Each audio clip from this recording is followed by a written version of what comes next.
Dupond-Moretti. J'aimerais citer simplement Gérard Collomb, et je suis navrée de dire voilà, où tout le monde a fait son nom. Mais lui-même disait, on vit aujourd'hui côte à côte, demain on vivra face à face. Eh bien, il a dit plus élégamment que M. Dupond-Moretti. Gérard Collomb l'a dit Je suis tout à fait d'accord avec M. Vous auriez dit la France des mouloud et des rachides? Avec sa façon. Mais vous n'auriez pas dit la France des... Vous auriez dit la France des mouloud et des rachides? Et des fois, parfois, Vous auriez dit la France des mouloud et des rachides? Non, parce que ce n'est pas... Mais personne n'aurait dit. Personne n'aurait dit. Il n'y a que lui qui peut se permettre de dire ça. Vous croyez que Gérald Darmanin, il aurait dit la France des moulouds et des rachides? Si Gérald Darmanin avait dit ça, ça aurait fait un tollé. Mais dire ça, non seulement c'est raciste parce que ça sépare de fait les Arabes et ceux qui ne sont pas Arabes, ça sous-entend aussi que ceux qui posent des problèmes sont toujours les Arabes. C'est lui qui le dit. Exactement. C'est une stratégie complètement contre-productive. Et non seulement elle ne fonctionne pas, mais surtout elle produit l'effet inverse. Ça rend le Rassemblement national sympathique. Et pourquoi, au lieu d'attaquer, de mépriser le RN, vous ne les combattez pas sur des idées? Pourquoi vous êtes obligé d'être... Moi, je suis désolé. La France des moulouds et des rachides, moi, je vous dis, moi, j'accepte pas ça. D'accord. Je suis désolé. Est-ce que je peux vous donner quelques idées? Mais c'est vrai. On aurait dit même, t'imagines que le gars, on aurait dit la France des mochés et des David. Bien sûr. Non mais franchement, extrêmement t'imagines ou pas? Non mais franchement les gars, imaginez 2 minutes et Géraldine t'entends ça à l'Assemblée nationale. Non mais c'est une sortie. Non mais t'imagines, il dit la France des mochés et des David. Voilà demain. Mais c'est les mecs, on va dire, mais les gars, c'est quoi ça? Gérald Darmanin a bien parlé aussi des clercs ou autres. Oui mais Gérald Darmanin on l'aime bien, il fait ce qu'il veut. Je m'appelle Olga, voilà. Non mais simplement sur la question des idées, moi sur le Rassemblement national, je peux bien y aller. Quand le Rassemblement national dit on veut préserver notre économie de la concurrence et que au Parlement européen, ça vote contre la taxe carbone, qui est un dumping environnemental et un dumping économique. Mais là, on est tout à fait à côté du sujet. Et là, on est sur une opposition politique respectable. Là, on n'est pas sur de la haine, on n'est pas sur de l'anathème, on n'est pas sur de la division. On est sur de la démocratie et des oppositions divergentes, Madame Givernet. Vous c'est ça la démocratie. Vous voulez qu'il n'y ait plus de chômage. Vous avez voté contre aussi les 750 milliards de l'Europe pour le plan de relance également. Mais je suis désolée, mais moi, mais avec des sorties comme ça, on n'entend pas l'opposition, justement. Je dénonce. Vous vous rendez compte de la portée de ces propos dans le climat inflammable que l'on vit, la portée de ces propos sont dangereux. Voilà. Ils attisent la haine entre les communautés, entre les Français. Nous, Rassemblement national, ne vous en déplaise, on ne voit que des Français. Voilà. Il n'y a pas de couleur de peau, il n'y a que 3 couleurs, le bleu, le blanc et le rouge, c'est tout. Voilà. Et pour vous répondre, les seuls nasillons, Olga Givernet, à l'Assemblée nationale, ce sont vos amis, et c'est notamment M. Robert-Roth qui a fait un salut nazi. Le seul député qui a fait un salut nazi dans l'hémicycle, c'est un député macroniste, c'est M. Robert-Roth, c'est l'ami de M. Dupond-Moretti. Et concernant Gilles Verdez, parce que tout à l'heure, qui était finalement sur cette thèse de la France rurale, blanche, catholique, voilà, comme si c'était d'ailleurs infamant d'être blanc et catholique. J'ai jamais dit ça. Et ensuite de l'opposer à la France des quartiers. Vous savez que dans notre électorat, dans nos 13 millions d'électeurs, on a énormément de Français issus de l'immigration qui vivent dans les quartiers et qui souffrent de l'insécurité et qui en ont ras-le-bol et qui ont envie d'être Français et qui ont envie d'élever leurs enfants en France. Et nous, la France, vous savez, la France des Ibrahim et des Karim, c'est aussi la France de Mayotte, c'est celle qu'on défend, qui a envie de rester française, qui a envie d'avoir accès à l'eau potable, qui a été abandonnée depuis des années par ce gouvernement et par ce ministre, qui ne fait rien contre la submersion migratoire. Et il se tourne vers Marine Le Pen, qui est la seule à leur parler, qui est la seule à parler à des Mahorais qui sont, encore une fois, des Français à part entière et qui sont traités comme des sous-citoyens par ce gouvernement. Voilà ce que je dis. Nous, encore une fois, on appelle au rassemblement.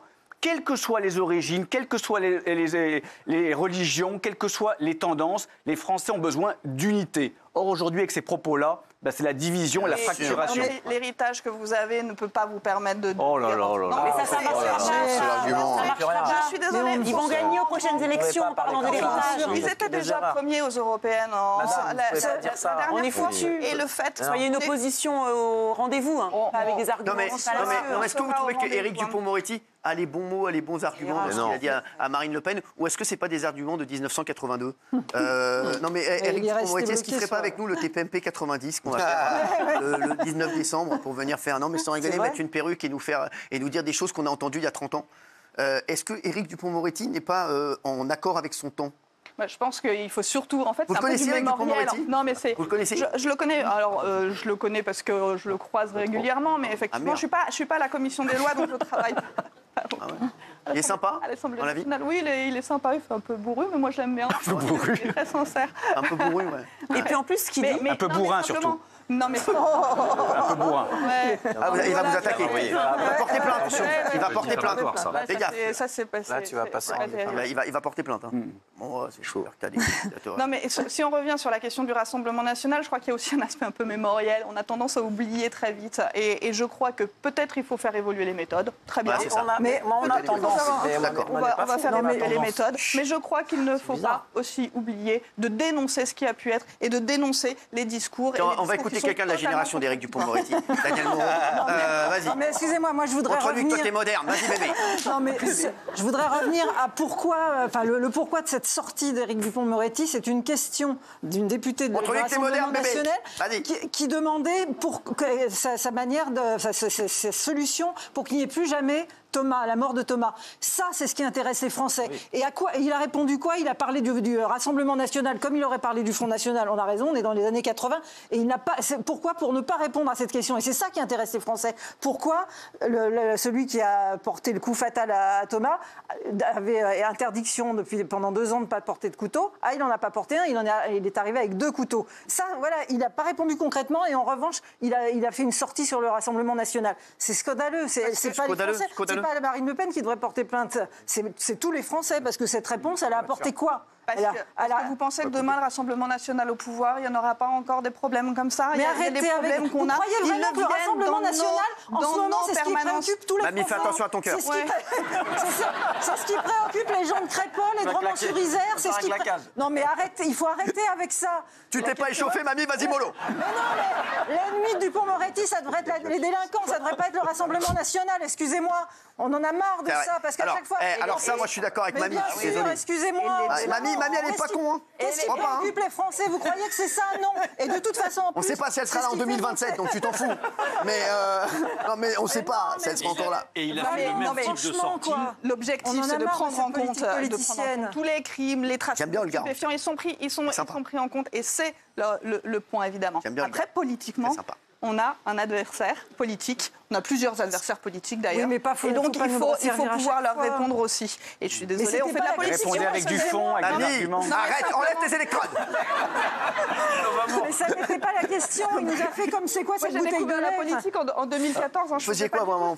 Je suis ingénieur en aéronautique. Non. Si, voilà. C'est vrai. Donc pendant 10 ans, j'ai exercé en Nouvelle-Zélande. Et puis j'ai été une immigrée en Nouvelle-Zélande aussi. Non, c'est vrai. Ouais. Et maintenant, vous venez de parler de Dupond-Moretti. C'est la question qu'on a fait. Elle était tranquille en Nouvelle-Zélande dans un avion, elle se retrouve à parler d'Éric Dupond-Moretti, à le défendre sur un plateau. C'est quand même fou, ça. Bon, alors vous allez porter plainte, donc ça y est?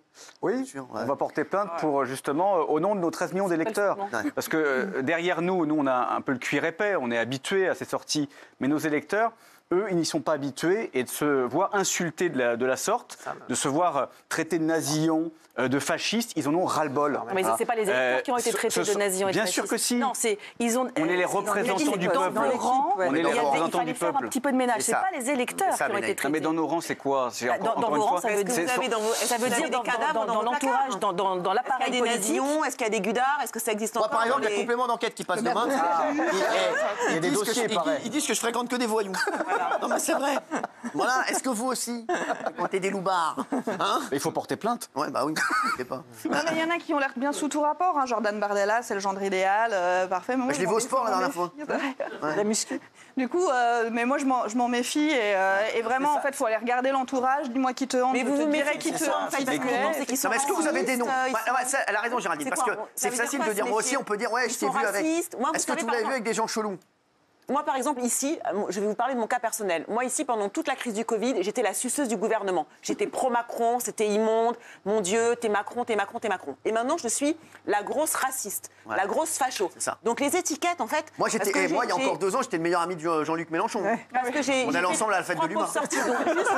Moi, je vais devenir la meilleure amie d'Éric Dupond-Moretti, vous m'inviterez plus. Donc, à votre avis, en fait, ils sont quoi? Ils sont islamophobes, ils sont antisémites, ils sont quoi, en fait? Ils sont xénophobes. C'est quoi, en fait, le Rassemblement? Ah oui, alors la question de Non, c'est les valeurs qui sont portées et le ménage n'a pas été fait. Moi, je suis d'accord avec le ménage. Et la question de l'entourage. Le maire de Fréjus, David Racheline, effectivement, sur des pratiques qui ont été dénoncées dans un livre qui s'appelle Les rapaces, me semble-t-il. Je crois qu'il faut quand même mettre en avant ce que c'est que la gestion et la gouvernance du Rassemblement national. Ils sont tous réélus au premier tour.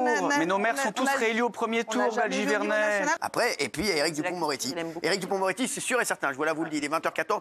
Dès la prochaine intervention qu'il va faire, il va parler de moi. C'est sûr et certain. Je connais, à chaque fois, il va être invité dans C'est à vous, là, ou bien chez les autres bouffons là, de TMC. Il va me mettre une carte, vous allez voir. Merci Julien Audoux, là, tout de suite, merci.